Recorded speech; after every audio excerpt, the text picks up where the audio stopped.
মৌতে কাকো হিন্দু মুছলমান ভেদাভেদ নকৰে, চবকেই লৈ যায়। কিন্তু আমি যেনেকা ভেদাভেদ কৰি আছোঁ এইটো ভুল। জুবিন দা কৈছিলে তাৰ কোনো ধৰ্ম নাই, সি নিধৰ্ম, মানৱ ধৰ্ম তাৰ।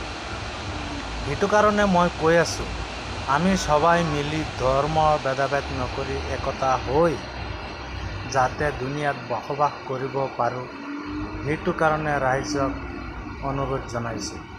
আৰু লগতে কওঁ যে জুবিন দাৰ মৌতৰ কাৰণে যদি আপোনালোকে উপযুক্ত ন্যায় বিচাৰে, উপযুক্ত শাস্তি বিচাৰে, তেনেহ'লে মোৰ ভিডিঅ'খনত লিখক জাষ্টিছ ফৰ জুবিন দা আৰু ইমান শ্বেয়াৰ কৰি দিয়ক যাতে গোটেই অসমৰ মানুহে চাব পাৰে।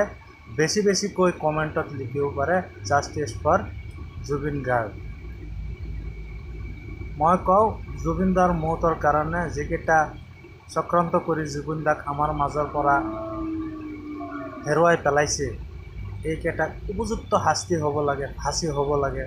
আৰু আমি গোটেই অসমৰ মানুহে, হিন্দু মুছলমান যিকোনো ধৰ্মৰ মানুহে একতা হৈ থাকিব লাগে। আপোনালোকে যিমান পাৰে সিমান শ্বেয়াৰ কৰি দিয়ক, কমেণ্টত লিখি দিয়ক জাষ্টিছ ফৰ জুবিন গাৰ্গ।